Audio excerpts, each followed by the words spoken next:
Hasta el día de hoy muchos siguen creyendo que GTA 3 fue el primer videojuego que innovaría el 3D en el género de mundo abierto. Te diría que sí, pero la respuesta es algo complicada. Y para saber cuál es, tenemos que regresar un poco al pasado. En 1985, Paul Walks crearía un videojuego para el ordenador Atari 8-bit, el cual llamarían Mercenary.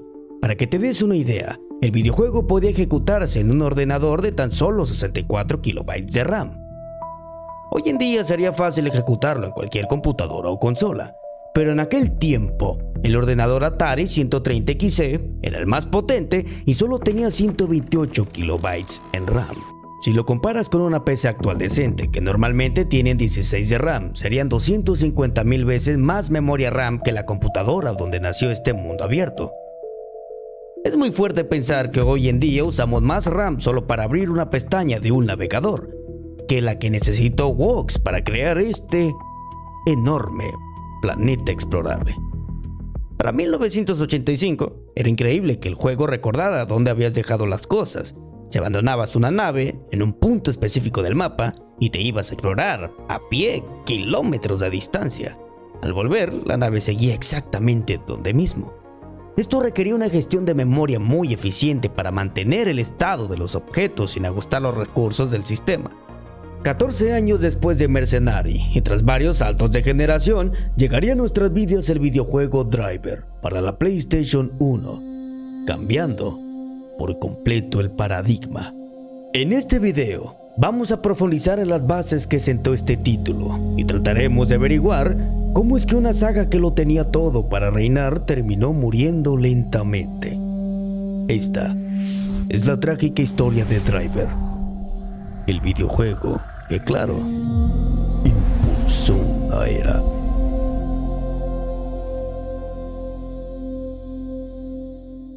Driver no solo nos entregaría el mundo abierto en 3D, nos daría esa sensación de libertad que en aquel entonces ni sabíamos que necesitábamos. Es una auténtica locura pensar que lograron que una PlayStation 1 con apenas 2 megas de RAM fuera capaz de renderizar en tiempo real no una, sino 4 ciudades icónicas: Miami, San Francisco, Los Ángeles y Nueva York. Pero si algo hacía que Driver se sintiera diferente, era su motor de físicas. No eran coches rígidos que giraban sobre un eje fijo. Realmente sentías el peso del vehículo. Esa jugabilidad y la libertad que te daba el juego lograron algo que no habíamos imaginado antes. Solo querías estar pegado a la pantalla, explorando las calles y escapando de la policía al Miami. Era la forma perfecta de desconectar y olvidarte de lo malo que era el mundo real. Claramente, si lo ves ahora con los ojos de hoy en día dirás ¡guácala! Pero si te preguntas si en realidad jugábamos eso en aquel entonces, la respuesta es claramente un sí. En aquel tiempo esos eran graficazos de última generación. No te fijabas en los polígonos ni en las texturas. Simplemente encendías tu Play 1, metías el disco y te perdías disfrutando cada momento. La respuesta de la gente fue tan grande que el estudio no perdió tiempo.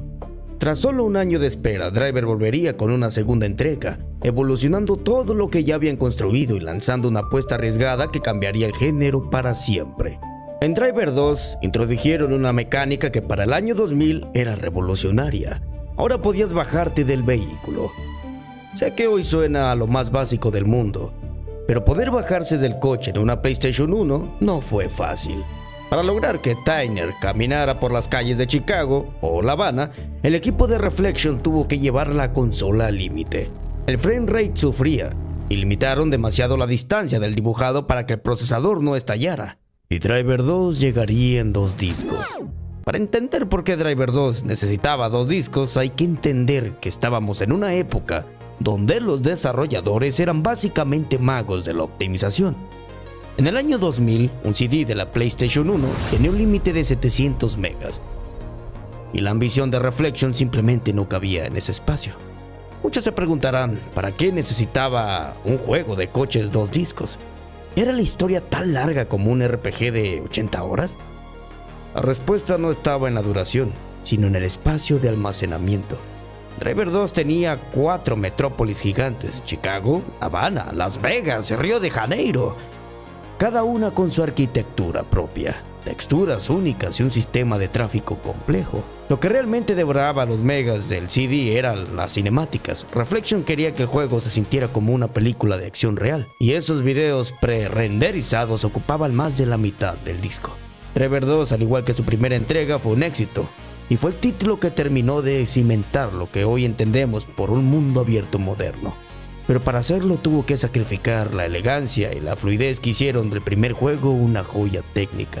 Mientras que Reflection todavía seguía con el éxito de Driver 2 y preparaban el rumbo hacia la tercera entrega, Rockstar llegaría al escenario trayendo consigo GTA 3. Y en cuestión de poco tiempo, la mayoría de los jugadores de Driver se irían directamente a la competencia, dejando poco a poco de lado aquel juego que anteriormente era lo mejor de la época. Algunos decían que GTA había tomado la fórmula de Driver, impulsando hacia el éxito de su entrega y posicionándose rápidamente en el primer lugar dentro del género de mundo abierto en 3D. Grand Theft Auto 3 llegaría con una fórmula similar, pero mucho más enfocada en lo urbano, dejando un poco de lado la conducción como eje principal. Ahora contabas con un inventario lleno de armas, dinero que podías gastar, entre muchas cosas que ampliaban más la experiencia. Y todo eso acompañado de una optimización bastante sólida para la época. El producto de Rockstar terminaría vendiendo muchísimo más que Driver, dejando claro que algo en la industria ya estaba cambiando.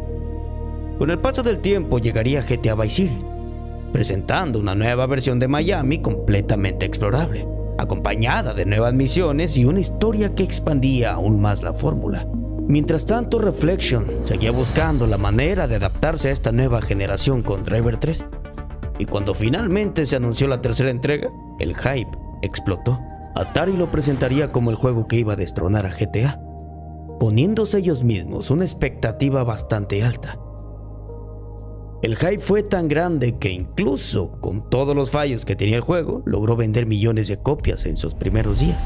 La gente quería creer que Driver recuperaría su trono, y solo terminó siendo el ejemplo de cómo un buen marketing puede engañar al consumidor por el gran desastre del desarrollo en el videojuego. Atari estaba tan desesperada por mantener ese hype que ocurrió el famoso Driver Gate. Se decía que solo le daban acceso a revistas que prometieran darle una calificación de 9 o superior. Pero cuando el juego finalmente llegó a las tiendas, la realidad fue muy diferente para los jugadores. Tanner nadaba como un tronco, el rendimiento era inestable y en muchos casos el juego simplemente se cerraba solo. Y así lo que parecía el regreso de Driver terminó convirtiéndose en una de las mayores decepciones de la década. Y solo 4 meses después de que la gente se decepcionara con Driver 3, saldría Grand Theft Auto San Andreas, que terminaría por enterrar la saga, dejándola completamente fuera de la competencia. Para el año 2006, 2 años después de la tercera entrega, llegaría Ubisoft y compraría Reflection Interactive, junto con los derechos de Driver. Aunque ese mismo año saldría Parallel Lines, simplemente ya no era lo mismo. La gente no creía ya en la saga, y el videojuego no tenía la misma esencia que los anteriores, y se notaba. Para el año 2011 llegaría Driver San Francisco, que para muchos sería un muy buen videojuego, incluso llegando a sentirse como un regreso a esa época dorada. Y aún así simplemente no tuvo relevancia que las primeras 2 entregas. Y así terminaría la historia de un videojuego que en su momento fue el padre de muchos títulos dentro del género, mientras que Reflection pasaría a trabajar en el desarrollo de Watch Dogs. Y con el paso del tiempo, Driver dejaría de mencionarse. Pasó de ser un referente a convertirse en un recuerdo que pocos vuelven a visitar. Porque así es esta industria. Todo avanza tan rápido que incluso los que alguna vez estuvieron en la cima terminan siendo olvidados. Y aunque hoy existen mundos abiertos mucho más grandes, más complejos y más impresionantes, pocos recuerdan a los juegos que hicieron posible que todo eso existiera. Y claramente Driver es uno de ellos. ¿Qué tanta culpa tiene Rockstar Games que una saga que lo tenía todo se desplomara? ¿O simplemente fue la ambición de Atari por querer ser el número 1 en el género lo que haría que Driver se fuera directamente al vacío?